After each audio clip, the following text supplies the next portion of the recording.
Здравейте! Вие сте с предаването Извън шаблона, с мен Георги Попов. В студиото имам удоволствието да съм поканил да са при мен професор Владко Иванов и господин Димитър Димитров, историк. Господин Иванов е роден в град Трън и има няколко образования, но последното, което го познаваме, е професор в Академията на МВР, ръководител катедра сигурност. И той е автор на много научни публикации, преподава дисциплини, които са свързани с граничен контрол, изключително важна тема, за която трябва да правим предаване. Шенген, национална сигурност. Това са много важни теми, които са актуални в днешно време с мигрантите, които ловим на улицата. Но най-интересното при него е, когато влезнах един път в кабинета му, видях книги за българите, подари ми една и останах впечатлен от тази книга. Разбира се, прочетох я на един дъх. И господин Димитров, той е автор на контекста на книга втора. Това е дълги години работил в чужбина, познавач на българската древност, на българската култура, на българската история от времето на Шумер. И един от създателите на списание Авито Хол.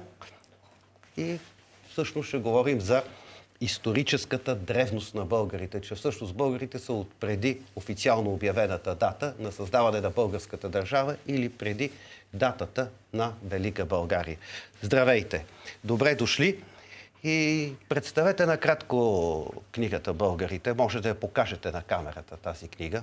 Благодаря ви, господин професоре. Благодаря на медията, която ни представя. Това е книга първа.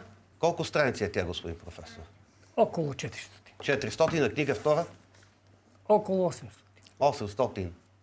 1200 страници, една нещо като Библия за българите, Бибулус е книга на гръцки.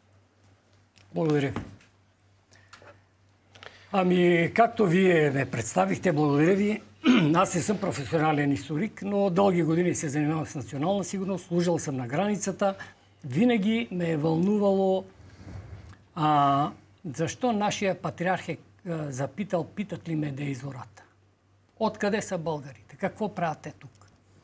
И така един ден срещнах Йорданес, едно име, който пише Гетика в 6 век. Много интересно е, че този Йорданес е роден в Мизия. Той казва, че е роден сред готите, т.е. сред гетите, траки. Това е в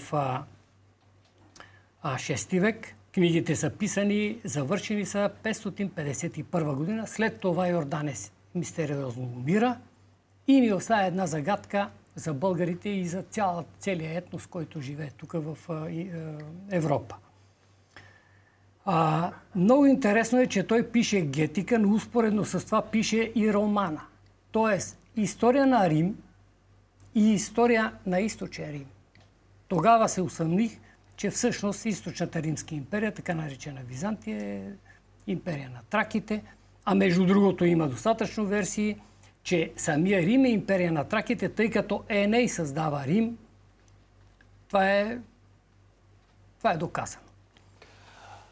Пита господин Димитров, изненада съм от факта, че в трите тома на вашата книга, аз съм чел, господин Иванов ни я даде, понятията траки, гети, готи, хуни, славяни са преплетени.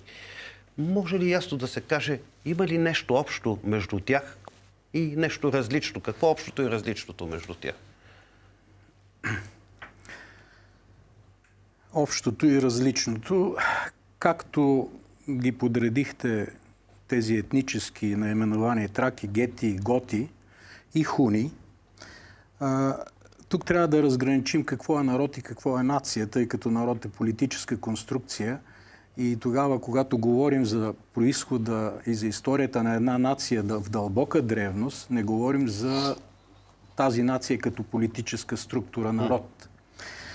Затова аз бих казал, че траки, гети и готи, според мен и в моите изследвания съм го доказвал, произхождат от така наречените гути от Месопотамия, които ще покажа една карта, ако има време по-късно, от 16 век, където това е било познание, което не се е оспорвало. Проблема, т.е. не проблема, а същността на разликата между тези етноси и славяните че славяните са политическа конструкция, в смисъл основното, което ги сближава, е език.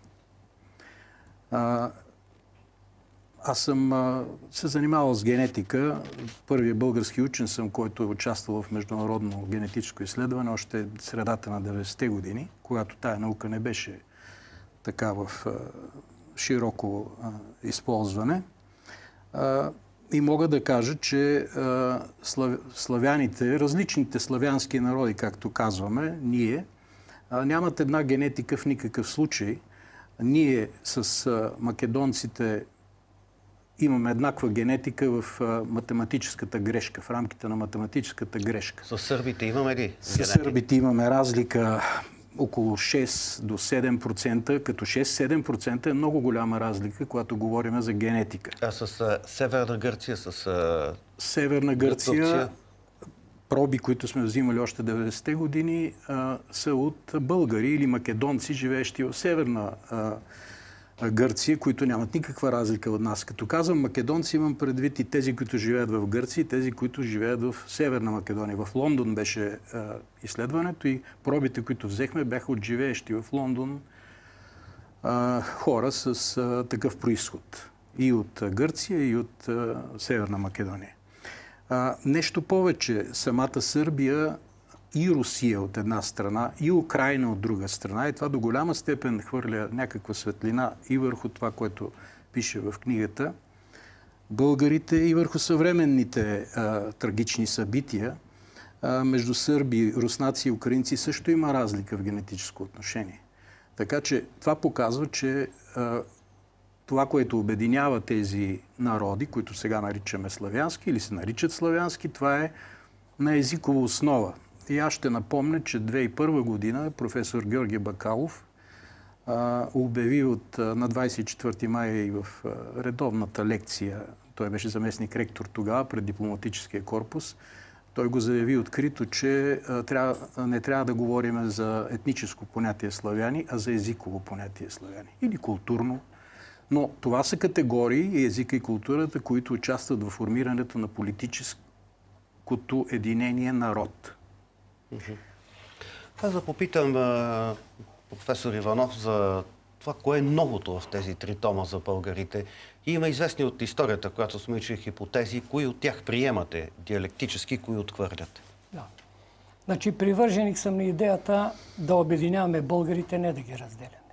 В този смисъл аз мога да кажа, че всички автори, всички теории и всичко написано е полезно.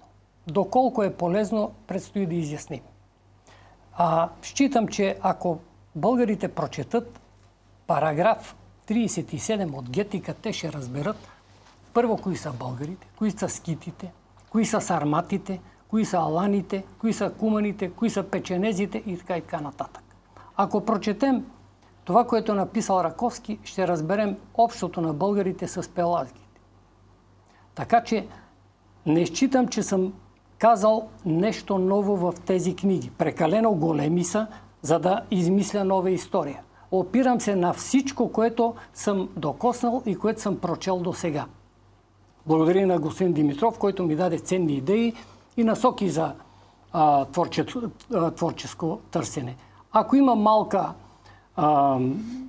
малък принос, то е да дам една визия защо ние сме българи по име, защо сме славяни по език, забележете, но защо сме траки по генетика и по държава. И логично даже. Да. Това е логично. Местото население е останало и е приело различни култури. Все пак има един много интересен термин, който има във вашата книга и той заслужава внимание. Мен така ми се наби Черноморска Атлантида. И каква е връзката според вас, да чуят зрителите? Аз четох на българите с Китай, с Индия, с Египет и с цивилизациите от Западна Европа. Ако говорим за... Аз не съм така любител на Черноморската Атлантида като понятие. Занимавал съм се с този въпрос близо 10 години. Мога да кажа, че с Петко Димитров, с Явор Шопов сме работили върху това преди Райан и Питман да напишат прословутата си книга, която говори за потопа в Черно море. Според мен, Даже Явор Шопов изнесе лекция в института в Лондон, в който аз работих, 1998 година, където представи за пръв път доказателства, говоря за предзападна публика, за покачването на водите на Черно море и на какво се дължи то. Сега, това не бих го характеризирал като потоп, защото там произлезаха едни наименования като чинията на Ной и така. Според мен катастрофалният потоп е станал 12 000 години, а този, който е в Черно море, който визираме ние в случая, е едно постепенно повдигане на нивото, което изтласква наистина населението близо на 80 км навътре в езерото, по това време Черно море е езеро. И то започва да мигрира в две посоки. Едната на север, другата на юг към Месопотамия.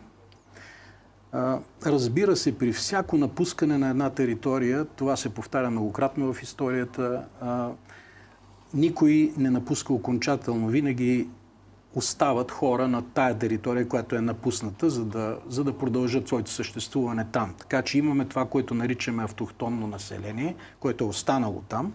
Едната част, съдбата на която историческа съм изследвал, така, северната не съм изследвал, занимавам се с Шумер. Шумерската цивилизация идва в Месопотамия, се формира като готова цивилизация. Там няма никакъв процес на формиране, който да покаже еволюция на държава, на писменост, на култура, на изкуство. Тя идва напълно готова, според мен, и както много западни учени отдавна са писали, още 29-та година са първите трудове на тая тема, не са сегашни. Това е един вид пренасене на балканската, варненската цивилизация, златната цивилизация, както вече знаем всички, на юг. Формирането на Шумер. Шумер от своя страна формира 100 години по-късно Египет и Мохенджо-Даро и Харапа около 200 години по-късно. Но нали в самата Библия е написано, че Ноевия ковчег е заседнал в планината Арарат и че преди това Гълъб е донесъл маслиново клонче и се знало, че има суша. И в епоса за Гилгамеш, в шумерската култура също има потоп. Това, което го казвате, аз като човек не занимаваш се с история, го навързвам с моите елементарни исторически понятия, че вероятно е било така.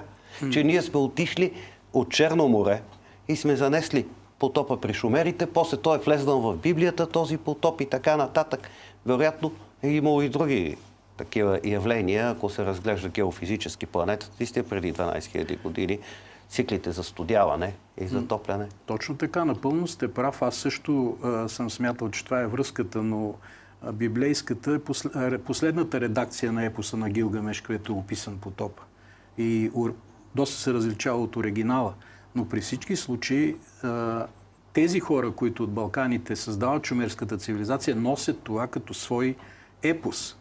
Но това не означава, че визират това плавно покачване на водите в Черно море. Те визират много по-стар потоп, който е останал като техен наследствен епос. Той потоп е бил и в Средиземно море. По същия начин ги брат. Целият свят, всички култури имат такива епоси за подобен. Да, индианците имат в техните епоси подобен. Сега, моето мнение за професор Владко Иванов е като на мнението на много хора, които го познават. Изключителен патриот, изключителен родолюбец, човек, който е чист по мисъл и по действия. И сега аз искам да го попитам нещо по-актуално. Господин професор, величието на българите в миналото го има. Колкото повече ровим, ще вадим величие и то няма да бъде фалшифицирано, както историята на някой досега. Ще докажем, че голяма част от цивилизациите са наши, че сме дали много на света. Но вие как виждате настоящето и бъдещето на българите в България? Значи, всичко е процес. Ние не можем да изключим миналото, да минем през настоящето, което не е блестящо, и да отидем оптимисти в бъдещето. Както споменахте Ной. Значи, категорично е, че ние сме Яфетов народ. Това в нашите учебници трябва да залегне и трябва хората да го знаят. Няма защо да се лутаме по чужди доктрини. Ние имаме достатъчно, за да кажем кои сме ние. А ако разделим Яфетовия народ, т.е. европейския народ, на две, условно го наричам тракославяни от изток и келтогермани от запад, българите навсякъде имат трайно присъствие. Безспорно е хуно-българската империя от 5 век, която всъщност бута Рим. Атила Велики завежда на каталунските поля, според някои източници 200 000, според някои 100 000 конници. Там няма нито един неевропейски череп. Това е факт. А за бъдещето все пак, иначе за исторически бъдещето е свързано с така нареченото велико преселение на народите. Тук съм отделил цяла глава на великото преселение на народите.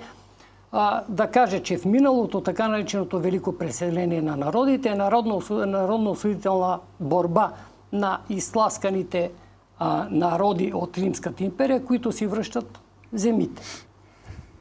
Тоест, ние нямаме рязка цивилизационна промяна. Имаме политически промени. Нова конфигурация, нови държави, нови политически съюзи. Ако питате за бъдещето и за великото преселение на народите, което вашата телевизия често прави предмет на дискусии, сега нещата са съвсем различни.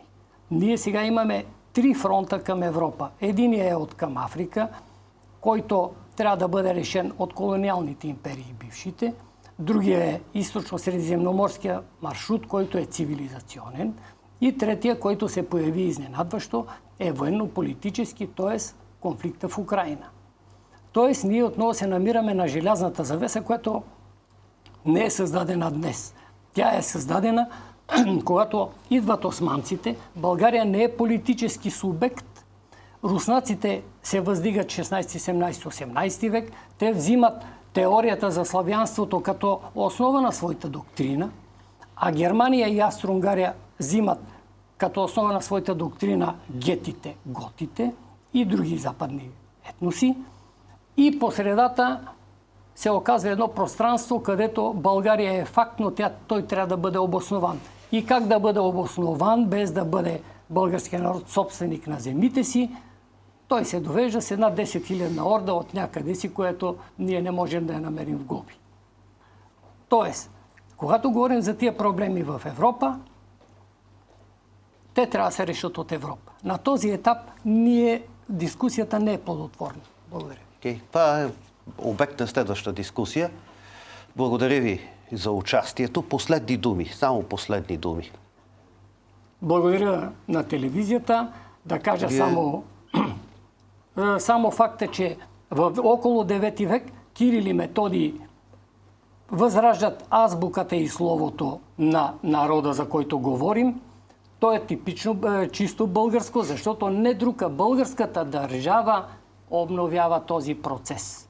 Народа е говорил в цяла Скития този език и на Балканите. Но именно българската държава създава този нов процес и е време да кажем на българите, нека да потърсят в интернет имената на Кирил и Методий са всъщност Църхо и Страхота, български имена Царко и Страхил. Благодаря ви. Аз също искам да благодаря и да кажа само едно изречение, че бъдеще народ, който е зависим, т.е. народ, който няма независимост, няма бъдеще. То винаги ще се определя от бъдещето на тези народи около него, спрямо които той е зависим. Благодаря ви.